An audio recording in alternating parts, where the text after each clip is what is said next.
Fusion Gamer asks, Halo Canon, do you think all AI and NPC in Halo 5 Guardians get an upgrade like they get more aggressive? It seems like they have some of the best AI we've seen in Halo thus far, but what we saw at E3 was heavily scripted. Do you think that there will be a Warzone mode where blue and red teams are able to assemble their army like red team elites, blue team elites, red team hunters, blue team hunters, etc.? It doesn't look like it, but that would be a pretty cool addition. Would you want to play a Halo game that has Mass Effect features like dialogue options, making alliances with the different factions of the Covenant, making your own squad, etc.? But the only problem is that Halo needs way more alien species. A Halo RPG? Sign me up. It's Grizzy in HD asks, do you think 343 will ever use the Halo 3 version Elite armor again? I'm not really a big fan of the Storm armor. Outside of the comics, probably not. It's just too many resources to create for a game. Brandon Johnson asks, so I noticed the Warden sounded very similar to the Didact. Could it be possible that this is the Didact after he was composed? Possible. The orange clone has been pretty synonymous with the Didact. Spartan TV asks, what is your favorite model of the battle rifle? Probably Halo 4's. Also, what do you think of the new weapon we saw in the Halo 5 demo? The Plasma Caster? Love it. Jeffrey J. Apone Rivera asks, is there any info on why/how/if the Promethean soldiers replaced the Knights? From what I've seen of the soldiers, the Knights were the better adversary. They freaked me out. But soldiers look/act like an elite reskin. They haven't replaced the Knights, they're just a new class of Promethean enemies. The Knights are still around, they just weren't featured in the E3 demo. Moppy Puppy asks, question 1. If there's limited time to revive your allies, then wouldn't higher difficulties such as Legendary or Mythic become frustrating escort missions? You can have allies revive each other so you don't have to focus on it. And I think that the time limit is only for player characters, rather than AI allies. But yes, I can see your concern becoming a reality. We'll just have to wait and see how things play out. Question 2. All Forerunner tech since the arrival of the Didact has been orange, red, and yellow, but the Guardian that the Chief was supposedly seeking in the E3 gameplay was blue. What do you make of that? I'm thinking that the Guardian is, at that point, not yet under the Didact's control. Recall, the Guardian from the E3 2013 trailer had an orange glow to it, so one of them will surely be taken over by Mecha Didact at some point. Question 3. Should I pre-order Halo 5? The answer is no, but I want you to tell everyone that answer because the correlation between pre-orders and the release of broken and unfinished products is a prevailing trend in the gaming industry. Fair enough, and sadly, very true. Question 4. You kill Marines in multiplayer, is that foreshadowing events in the campaign? Doubtful, but possible. The Bum Jake asks, why do you think the Warden says the Master Chief has been called? Why would the Prometheans call the Chief? Is he working with them now or something? It could be a lot of things, really. We don't know for sure what the Warden is, Promethean or neutral party. It could also be that the Didact is laying a trap of some sorts. Call him to the domain with the voice of a familiar figure. Lee Anduge asks, what do you think of the rec system in Warzone? I think it's kind of dumb that the green energy goes up at its own rate of 1 green energy per 30 seconds, but it kind of makes sense if you think of the green energy like mana in a MOBA. I personally like it. It seems pretty well balanced based on what we've seen. Of course, keep in mind that the energy rate in the E3 demo was boosted for the sake of the demo, making for faster matches. Gregorovich asks, favorite Halo book? Halo Silentium.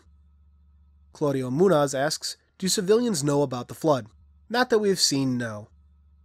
Let's Talk Nostalgia asks, I have a question, why you no join Ultimate Halo, sad face? Because I don't have the time.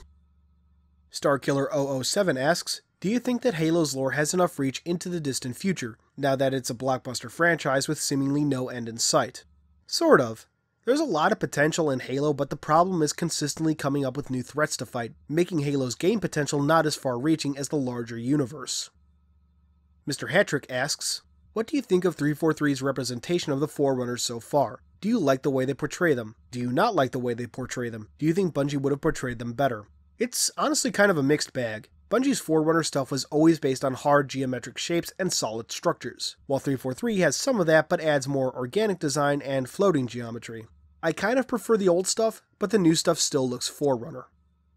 Joel Manning asks, what impression do you think Locke will have on the Chief? Do you think their relationship will be one of mutual respect or animosity? And how do you think this will impact the overall story? I think that Locke will have a bit of animosity towards the Chief at first, but as he starts to see what the Chief is actually up to, his feelings might turn towards cooperation and respect. Ultimately, I think Locke will act as a grounding force, asking the questions that Blue Team might not, making the Chief face what his actions might do.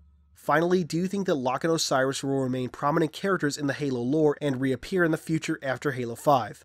Yes. Mario Bros. Reborn asks, is there any other Halo novel you want to get turned into an animated series? Not really, if I'm to be honest. I've never been a fan of adapting a story that's already been told in another medium, at least when it comes to multimedia franchises, unless you can add something meaningful. Depending on what we see in the Fall of Reach animated series though, my mind might be swayed. Jab91 asks, why do so many vehicles in Halo 5 look so different from previous games, from small changes like the Ghost or Banshee to drastic ones like the Wraith? Grim said that the Banshee was a new variant, so I'd guess the same goes for the other vehicles. As to the actual why, fuck if I know. Why did the brutes we encounter in Halo 2/Halo 2 Anniversary not wear power armor, while the ones in Halo 3 and ODST did? I can think of a couple reasons. The first one is that it might have had to do with different skeins. Tartarus and his brutes were part of the Ratol skein. I would guess the ones in Halo 3 and perhaps even Halo Reach were of the Veloth skein, who were known to be a bit more sophisticated, perhaps explaining the better grooming habits of the Halo 3 and Reach brutes. It could also have been a reflection of Truth's ultimate goal to replace the Sangheili with the Jural Hanai. Truth had secretly been building up brute-based weapons and vehicles, and may have been doing so with armor. Dratheus asks, so we saw the cameo of the Elder Hunter. Does this mean that there are now different variations of the Hunter unit instead of our standard Lekgolo?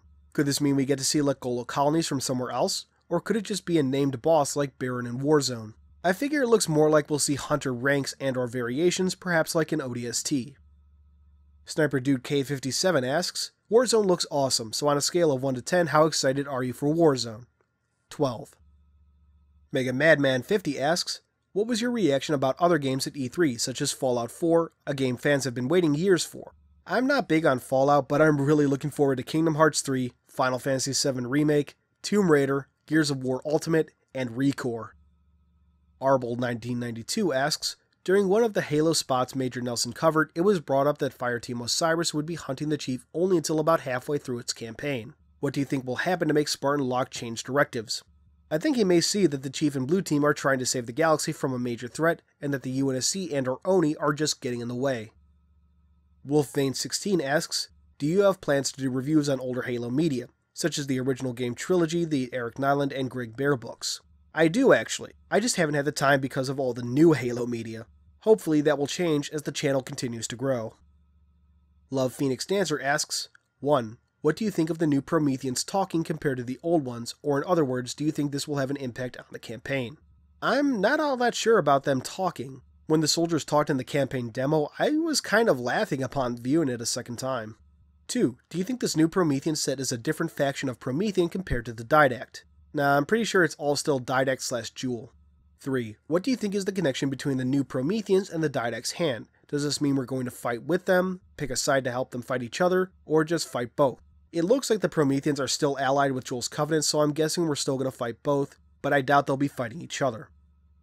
Matthew Mitchell asks, what is your least favorite aspect of Halo? The competitive versus casual argument, or Mortal Dictata? Take your pick. Do you believe the best Halo is yet to come or has come and gone? I think it still could come. Halo 5 looks to be quite the contender. What are some hobbies you enjoy other than games and Halo? Bionicle, comics, lots of anime. Who is your favorite and least favorite Halo character? Favorite is Admiral Cole, least favorite is Margaret Perengoski. M. Holly asks, will you be uploading a playthrough of Halo 5 when it comes out, preferably on Legendary? I have a lot of plans for Halo 5. That is indeed one of them. And Philip Q asks, why did Buck say every Spartan and soldier are going to hate us, but aren't all Spartans and soldiers hunting the Master Chief? At the moment, only Fireteam Osiris is hunting the Chief, and it seems that him being AWOL isn't exactly public knowledge. The Chief is a hero, saved the galaxy a few times. People don't like it when their heroes are being hunted, or accused of wrongdoing. Whew, boy, that was something. Well, thanks to everyone who submitted questions, and I want to apologize to those whose didn't get answered. Like I said before, over 300 were submitted, and I just can't dedicate that kind of time to it. Anyway, thanks for watching, and until next time, this has been Halo Canon. Hey guys, thanks for watching my video. It means more than I can express in a few minutes of audio. If you did like it, please give it a thumbs up, subscribe, share it around on whatever social media you see fit, and all that jazz. Thank you so much. Your support is everything. I would not be where I am without you. Thanks.